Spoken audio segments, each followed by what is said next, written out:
ناظرین، انسانی تاریخ پر طائرانہ نظر ڈالی جائے تو تاریخ کا کوئی دور ایسا نہیں جو عید کے تصور سے آشنا نہ ہو۔ ہر دور میں عید کا تصور پایا جاتا ہے، تاہم اس کی کیفیت اور ماہیت میں تھوڑی سی تبدیلی ہوتی رہتی ہے۔ ایک روایت کے مطابق انسانی دنیا کی پہلی عید اس دن منائی گئی جب حضرت آدم علیہ السلام کی توبہ قبول ہوئی۔ دوسری بار عید اس وقت منائی گئی جس روز حابیل اور قابیل کی لڑائی کا خاتمہ ہوا۔ حضرت ابراہیم علیہ السلام کی قوم نے اس دن عید منائی جس دن آپ علیہ السلام پر نمرود کی بھڑکائی ہوئی آگ گل و گلزار ہوئی۔ اسی طرح انبیاء علیہ السلام کی قوموں نے عیدیں منائی تھیں۔ حضرت یونس علیہ السلام کی قوم نے اس دن عید منائی جب ان کو مچھلی کی قید سے چھٹکارا ملا تھا۔ حضرت موسیٰ علیہ السلام کی امت نے اس روز عید منائی جس روز حضرت موسیٰ علیہ السلام نے بنی اسرائیل کو ظالم فرعون کے مظالم سے نجات دلائی۔ حضرت عیسیٰ علیہ السلام کی قوم آج بھی ان کے یوم ولادت کی مناسبت سے عید مناتی ہے اور دنیا بھر میں اس کا بڑے پیمانے پر اہتمام کیا جاتا ہے۔ اسی طرح عیدیان سماوی اور غیر سماوی میں عید اور دیگر تہواروں کا بہت وسیع تصور پایا جاتا ہے جس کی لمبی تاریخ ہے۔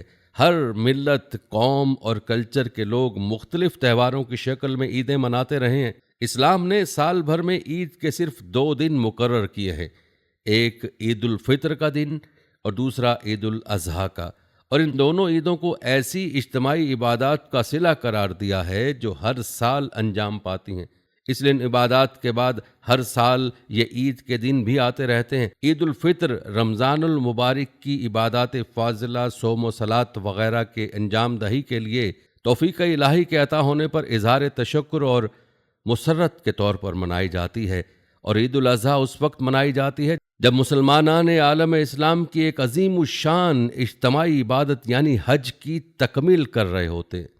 ظاہر ہے کہ عبادت کے اختتام اور انجام پانے کی خوشی کوئی دنیاوی خوشی نہیں ہے جس کا اظہار دنیاوی رسم و رواج کے مطابق کر لیا جاتا۔ یہ ایک دینی خوشی ہے اور اس کے اظہار کا طریقہ بھی دینی ہی ہونا چاہیے۔ اس لیے اس میں اظہار مسرت اور خوشی منانے کا اسلامی طریقہ یہ قرار پایا کہ اللہ کے حضور سجدہ شکر بجا لایا جائے اور بطور شکر کے عید الفطر کے دن صدقہ فطر ادا کیا جائے اور عید الاضحیٰ میں بارگاہ خداوندی میں قربانی پیش کی جائے اور اپنے خالق کبریائی اور عظمت اور توحید کے گیت گاتے ہوئے عیدگاہ میں جمع ہو کر اجتماعی طور پر سجدہ ریز ہو جائے اور اس طرح اپنے مالک کی توفیق اور عنایت کا شکر ادا کیا جائے۔ اس اسلامی طریقے پر عید منانے کا طبعی اثر یہ ہونا چاہیے کہ مسلمان اپنی مسرت اور خوشی کا اظہار میں بے لگام ہو کر نفسانی خواہشات کے تابع پڑنے سے باز رہے اور دوسری قوموں کی طرح اس دن میں عیش و نشاط کی محفلیں آراستہ کرنے اور لذت اور سرور میں بدمست ہو کر خدا فراموشی سے پرہیز اور اجتناب کرے۔ مقصد یہ ہے کہ عید کا دن مسلمانوں کے لیے ہنود اور یہود اور عیسائیوں وغیرہ اقوام عالم کے قومی تہواروں کی طرح کوئی تہوار نہیں، اور نہ ایک دفعہ پیش آنے والے کسی تاریخی واقعے کی یادگار کے طور پر ہر سال منایا جاتا ہے، جیسا کہ عموماً دوسری قوموں کے تہوار ایسے ہی یادگار تاریخی واقعات کے ہوتے ہیں، بلکہ یہ دن مسلمانوں کی عبادت کا ہے اور اس کو منانے کے لیے خاص شان کی عبادت نماز کو مقرر کیا گیا۔ یہاں تک کہ جو مسلمان اس دن میں عمدہ لباس پہنتا اور ظاہری زیبائش اور آرائش کرتا، اس کا مقصد اپنے دوسرے مسلمان بھائیوں کے ساتھ عیدگاہ میں پہنچ کر شکرانے کے طور پر عبادت کا ادا کرنا ہی ہوتا ہے، اور اس کی ساری زینت اور آرائش کی غرض بھی ایک عبادت کی تکمیل اور اس کو عمدہ طریقے پر ادا کرنا ہوتا ہے۔ افسوس کے ساتھ کہنا پڑ رہا ہے کہ ہم دوسری قوموں کی نقالی میں آ کر رفتہ رفتہ عید کے اس اسلامی تصور اور اس کے حقیقی مقصد کو فراموش کرتے جا رہے ہیں، اور دوسروں کی دیکھا دیکھی ہم نے بھی عید کو ایک قومی تہوار اور محض کھیل تماشا اور تھیٹر سینما بینی کا دن سمجھ دیا ہے۔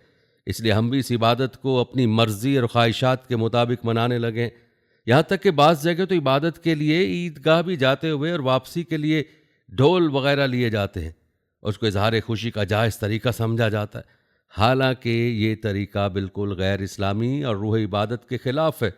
دوسری قوموں کے تہواروں اور رسومات میں تو ایسے طریقے ہوتے ہیں، مگر جس اسلامی عید کے منانے کا حکم سرور کائنات صلی اللہ علیہ وسلم نے دیا، اس عید میں کھیل تماشا اور ڈھول تماشے کی کوئی جگہ نہیں، بلکہ فکر سے کام لیا جائے تو عید کے اس اسلامی جشن میں تو قدم قدم پر احساس دلایا جاتا ہے کہ ہم اللہ کے بندے ہیں اور اس کی مرضی کے خلاف کوئی کام کرنے کا ہم کو کوئی اختیار نہیں۔ عید کی شب میں زیادہ عبادت کرنا مستحب ہے اور دن میں روزہ رکھنا حرام۔ اس دن نماز کی 2 رکعتوں کا بطور شکریہ کے ادا کرنا واجب ہے۔ اگر عید جمعہ کے دن ہو تو جمعہ اور عید دونوں کی نمازیں پڑھی جائیں گی۔ جمعہ کی نماز کے صحیح اور واجب ہونے کے لیے جو شرطیں کتابوں میں لکھی ہیں وہی سب شرطیں عید کی نماز کے لیے ضروری ہیں۔ البتہ نماز جمعہ سے پہلے تو خطبے کا پڑھنا واجب اور شرط ہے، اور عید کی نماز کے بعد خطبہ سنت، لیکن سنت اس خطبے کا بھی جمعے کے خطبے کی طرح ہی واجب ہے۔ خطبے کے وقت کلام وغیرہ سب حرام ہے، خطبے میں خاموش بیٹھے رہنا واجب ہے، لہٰذا جو لوگ شور و غل کرتے ہیں وہ گنہگار ہوتے ہیں۔ اسی طرح جو لوگ خطبہ چھوڑ کر چل دیتے ہیں وہ بھی برا کرتے ہیں، اور بعض بیٹھنے والے بھی صف کا خیال نہیں رکھتے، حالانکہ صف سیدھی رکھنی چاہیے۔ جمعے کی نماز کی طرح عید کی نماز کے صحیح ہونے کے لیے شہر اور قصبے یا ایسے بڑے گاؤں کا ہونا شرط ہے جس میں کثرت سے دکانیں ہوں اور اس کی آبادی قصبے کے برابر ہو۔ جو گاؤں اتنا بڑا نہ ہو کہ اس میں جمعہ یا عید کی نماز درست نہیں، تو اس لیے اس میں نماز فرض ادا کرنا لازم ہے، اور چونکہ ایسے گاؤں میں نفلی نماز ہوگی اور نفلی نماز کا اہتمام کے ساتھ باجماعت ادا کرنا مکروہ تحریمی ہے، اور دن کی نماز میں بلند آواز سے قرات کرنا بھی مکروہ تحریمی ہے۔ اسی وجہ سے ایسے گاؤں میں جمعہ یا عید کی نماز پڑھنا مکروہ تحریمی ہے۔ ناظرین، احباب کو عید کی سنتیں بتاتے ہیں۔ عید کے دن شرع کے موافق اپنی آرائش کرنا، غسل کرنا، مسواک کرنا، کپڑے پہننا، خوشبو لگانا، صبح کو بہت جلد اٹھنا، عیدگاہ میں بہت جلد جانا، عید کی نماز عیدگاہ میں پڑھنا، بغیر عذر شہر کی مسجد میں نہ پڑھنا، ایک راستے سے عیدگاہ میں جانا اور دوسرے راستے سے واپس آنا۔ عیدگاہ جاتے ہوئے راستے میں اللہ اکبر لا الہ الا اللہ، اللہ اکبر یہ کہتے ہوئے جانا، سواری کے بغیر پیدل عیدگاہ میں جانا، عید کے دن سنت کے مطابق غسل کرنا، عمدہ لباس پہننا، اور عیدگاہ کے راستے میں اللہ کی کبریائی اور بڑائی کا اعلان اللہ اکبر کے ذریعے کرتے جانا، اور پھر دوگانہ نماز میں عام نمازوں سے 6 مرتبہ زیادہ اللہ اکبر سے اللہ کی بڑائی کا اقرار کرنا۔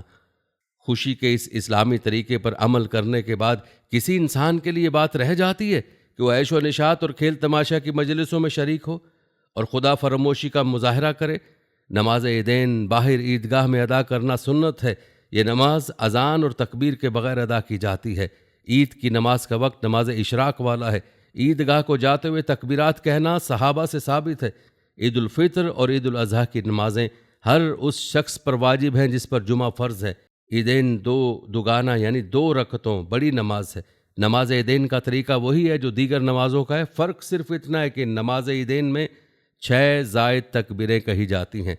پہلے اس طرح نیت کی جائے کہ میں 2 رکعت واجب نماز عید 6 واجب تکبیروں کے ساتھ پڑھتا ہوں، اور مقتدی امام کی اقتداء کی بھی نیت کرے۔ نیت کے بعد تکبیر تحریمہ اللہ اکبر کہتے ہوئے دونوں ہاتھوں کو کانوں تک اٹھا کر ناف کے ساتھ باندھ لے اور سبحانک اللہ آخر تک پڑھ کر 3 مرتبہ اللہ اکبر کہے، اور ہر مرتبہ تکبیر تحریمہ کی طرح دونوں ہاتھوں کو کانوں تک اٹھائے اور 2 تکبیروں کے بعد ہاتھ چھوڑ دے، اور تیسری تکبیر کے بعد ہاتھ باندھ لے، اور ہر تکبیر کے بعد اتنی دیر توقف کیا جائے کہ 3 مرتبہ اور کوئی سورت پڑھے اور مقتدی خاموش رہے۔ پھر رکوع سجدے کے بعد دوسری رکعت میں پہلے امام سورہ فاتحہ اور سورہ پڑھے، اور اس کے بعد رکوع سے پہلے 3 مرتبہ پہلی رکعت کی طرح تکبیریں کہی جائیں، اور تیسری تکبیر کے بعد بھی ہاتھ نہ باندھے جائیں، پھر ہاتھ اٹھائے اور پھر چوتھی تکبیر کہہ کر رکوع کیا جائے۔ مقتدی بھی امام کے ساتھ ہاتھ اٹھا کر تکبیر کہے اور باقی نماز دوسری نمازوں کی طرح پوری کی جائے۔ ناظرین، عموماً ہر نماز کے بعد دعا مانگنا مسنون ہے، اس لیے نماز عید کے بعد تو دعا مانگنا مسنون ہوگا، مگر خطبے کے بعد مسنون نہ ہوگا۔